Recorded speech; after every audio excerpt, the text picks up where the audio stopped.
Graça e paz, amados, e bom dia. Sou o pastor Rogério.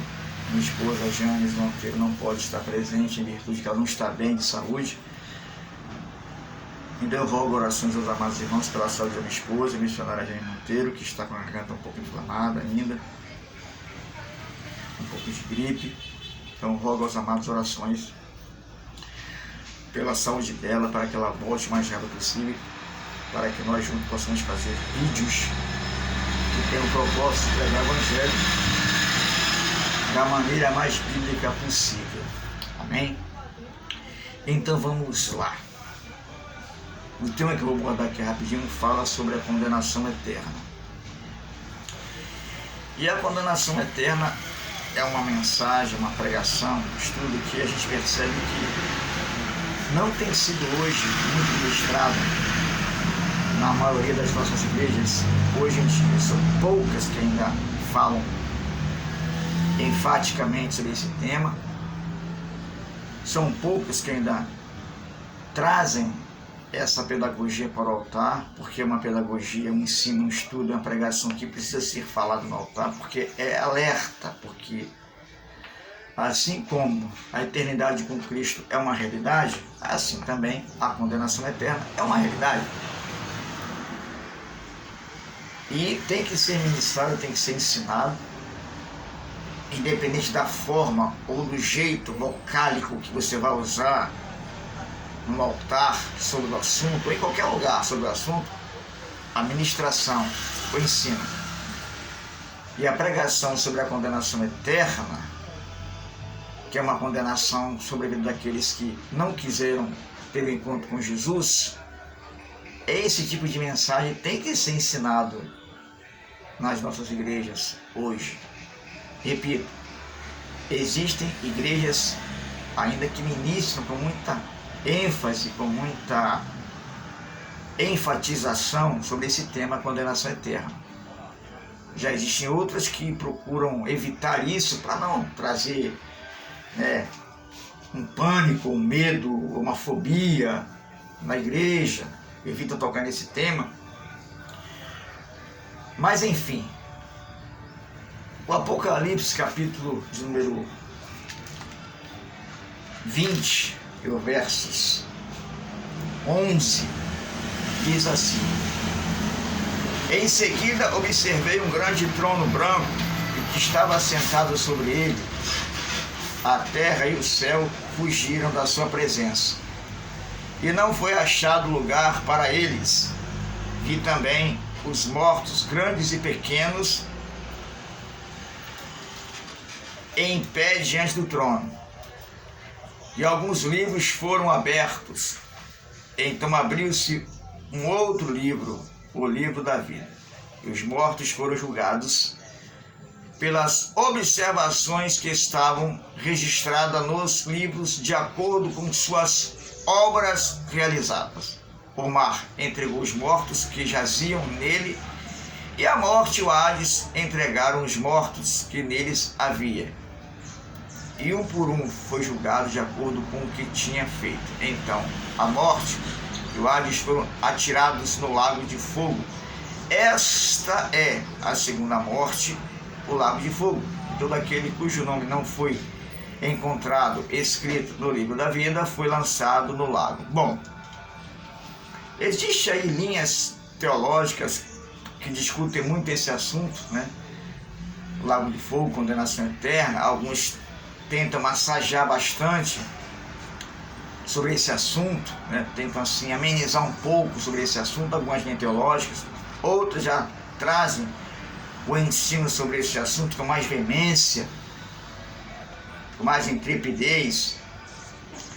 Mas enfim, o fato é que a realidade da condenação eterna é bíblica, não se pode fugir dessa realidade, não se deve omitir essa realidade na igreja. A igreja tem que estar a par que existe o céu, a eternidade com Cristo, mas que também existe a condenação eterna, que é sem Cristo. Então a pergunta que não quer calar é a seguinte: para quem é a condenação eterna? Bom, O versículo 15 aqui já está deixando bem claro que todo aquele cujo nome não foi encontrado escrito no livro da vida foi lançado no lago de fogo. Então, se não foi encontrado no livro da vida, já está condenado ao lago de fogo.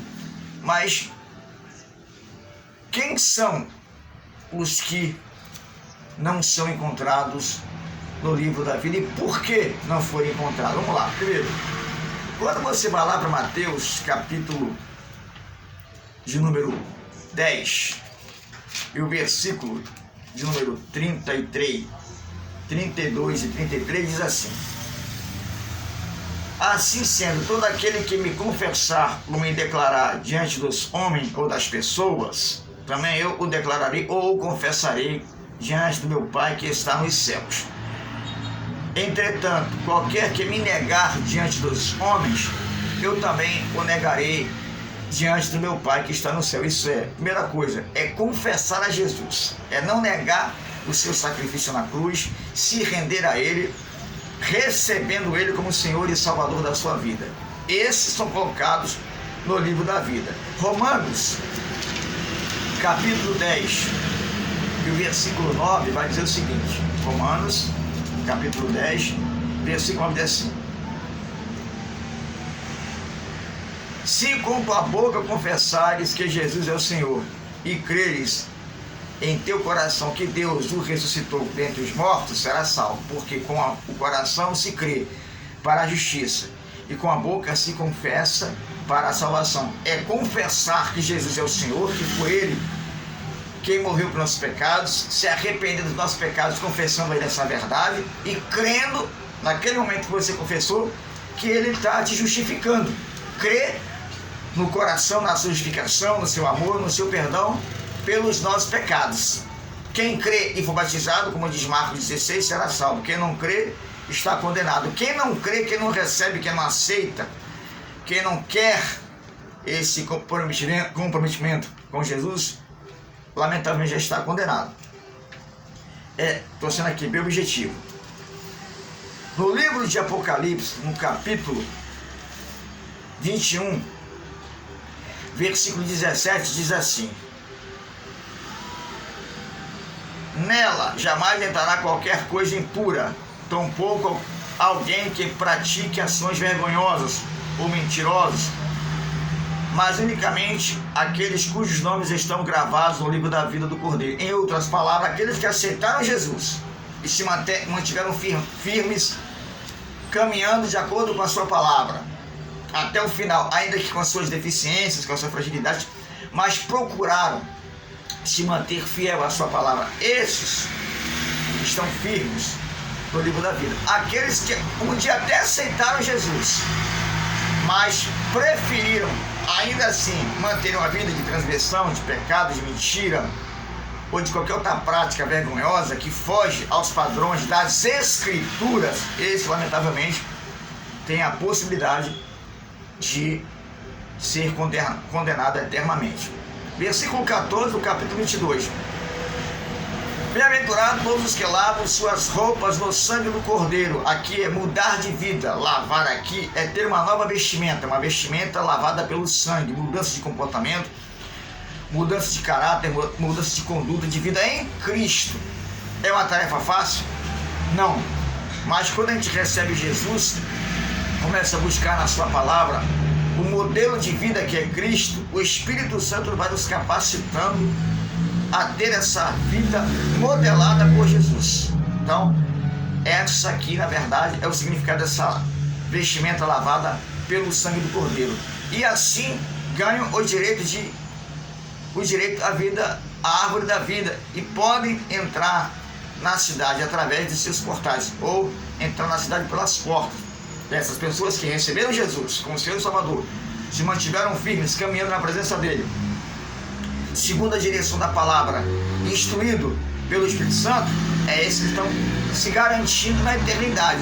O oposto disso, infelizmente, é uma possibilidade grandíssima de serem condenadas à condenação eterna. Bom, dito isto, irmãos, quem é então que vai ser condenado ou quem é que vai sofrer a condenação eterna? Aquele que não quer nada com Jesus. Inclusive aqueles que brincam com o Evangelho de Cristo, porque infelizmente tem muita gente na igreja que brinca com o Evangelho de Cristo. Lamentavelmente, esses também, se não se arrependerem dos seus comportamentos escandalosos, inapropriados à palavra de Deus, esses também estão aí nessa lista do eterno a sofrerem a condenação eterna, se não procurarem se arrepender desse comportamento. A carta de Gálatas, capítulo 6, se eu não me engano, diz que Deus não se deixa aqui. Versículo 7 do capítulo 6 de Gálatas. Não vos enganeis, Deus não se permite zombar ou escarnecer. Portanto, tudo o que o ser humano semear, isso também colherá. Pois quem semeia para a sua carne, da carne colherá ruína ou corrupção. Mas quem semeia para o Espírito, do Espírito colherá a vida eterna. Isso é, se eu semeio um comportamento saudável, inteligente, bíblico na terra, amando, perdoando, procurando fazer a vontade do Senhor Jesus, de acordo com a sua palavra, o resultado é vitória, principalmente vitória eterna. Mas se eu faço o oposto disso, infelizmente, condenação eterna. Isso também serve para muitos de nós que estão na igreja brincando com Jesus, brincando com a sua palavra, brincando com o seu evangelho, porque quer queira ou quer não é só quem está fora da igreja, né? Ou quem ainda não teve encontro com Jesus, é para aqueles que até já aceitaram Jesus, mas estão brincando com a palavra da igreja, estão brincando com o reino. A gente vê que cada coisa aconteceu hoje aí nas redes sociais em relação às igrejas, a maioria delas, que é triste. A gente vê assim e se entristece, como brincam muito com a palavra de Deus. E isso tem levado também a igreja a encontrar dificuldade, os piedosos, os fiéis, os corretos, segundo as Escrituras, a encontrar dificuldade a pregar o evangelho para as pessoas que estão sofrendo na sociedade. Então é preciso que a igreja, ela tome uma posição diante disso e melhore. Volte a Cristo e melhore, para que a sociedade, ainda sem Jesus, olhe para a igreja e veja realmente a igreja como a noiva de Cristo e o lugar onde possa então encontrar Jesus. Para a gente entender melhor, igreja não é só o local arquitetônico onde se reúnem santos para adorar. Eu sou, você que é um servo de Deus, é uma igreja pessoal, e que devemos dar um testemunho na sociedade de Cristo, amando, pregando a palavra de maneira bíblica e correta, para que o Espírito Santo venha operar e agir através da nossa vida, na vida dessas pessoas.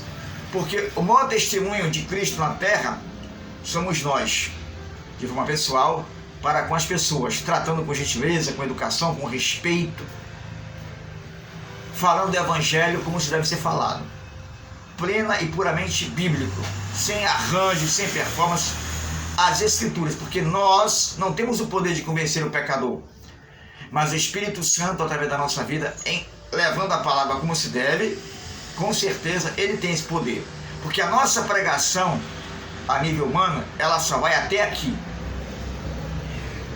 É o Espírito Santo de Deus que leva a nossa pregação até aqui, ao ouvido do coração. Nós não temos o poder de convencer ninguém. Só quem convence o homem é o Espírito Santo. Então que possamos entender isso, falar do céu, falar da condenação eterna, não para criar pânico, apesar de que quer queira, quer não, é uma verdade que gera um certo receio, um certo medo, porém, não devemos deixar de falar da condenação eterna, porque é uma realidade, né, e que tem que ser ministrada, ensinada para resgatar essas vidas para o coração de Jesus. Amém? Depois, se você quiser, visite aí o nosso canal, que é o Só as Escrituras. onde eu e minha esposa ministramos a palavra de Deus nesse canal. Você já está convidado a isso. Só as Escrituras é o nosso canal no YouTube. Depois você dá lá seu like, visite, dê sua opinião. E nós te agradecemos a Deus. Nós encerramos nessa manhã essa palavra. Espero que essa pregação dessa manhã possa lhe ajudar, nos ajudar de alguma forma. Que Deus abençoe a todos vocês nessa manhã, famílias, em nome de Jesus.